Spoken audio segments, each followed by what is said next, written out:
headquarters of common sense. Talk Radio. We're dealing with here and now. We're dealing with the present. The other point, which never gets mentioned in this charade, this hysteria that you're following along with, like every other media that I've come across, is Russia wants to reinvent the Soviet Union. That's rubbish.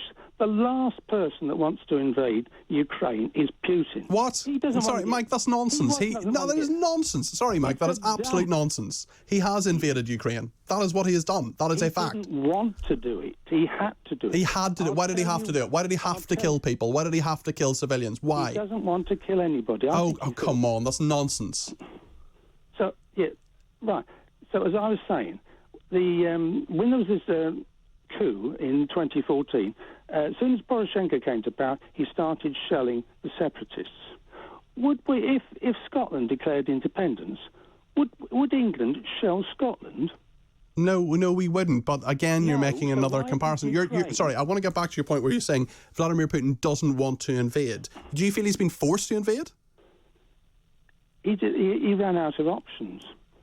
NATO gave him nowhere to go. They're glad he's invaded because now there'll be a bonanza for American companies to make more and more arms for NATO to supposedly keep Russia at bay, when they didn't want to invade anyway. They haven't got the money to spend on invasion. They didn't want to do this. Okay. All right.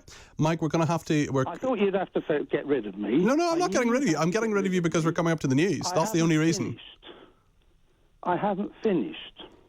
Okay, well, I mean, I make the decisions in terms of... Oh, okay, I'm going to give you 30 more seconds, Mike, and then I have to go, okay? Would we have shelled Scotland like they shelled the separatists in Donbass? Are you asking me that? Yeah, of course I am. Okay, it's a completely different situation. It isn't. It's exactly the same. They wanted independence. Scotland wanted independence. We wouldn't shell them. The Ukrainians shelled Scotland. The Ukrainians shelled Donbass. Okay, Mike, I promise I'll give you another 30 seconds. We've got to go to the news. That's Mike in Stoke-on-Trent. Thank you very much indeed for your points there, which I completely disagree with, but we disagree without being disagreeable here on Talk Radio, even though I think Mike is talking absolute nonsense. Jane, thank you for your lovely text. Hi, Peter, I've learned so much from your shows this weekend. Thank you, Jane. Well, thank you, Jane. I know you're a loyal listener. Angela says, Roger Gill specified people here on visas, not chucking out those with citizenship. There is a difference. There is a difference, Angela, and language is important in this, so thank you for making that point.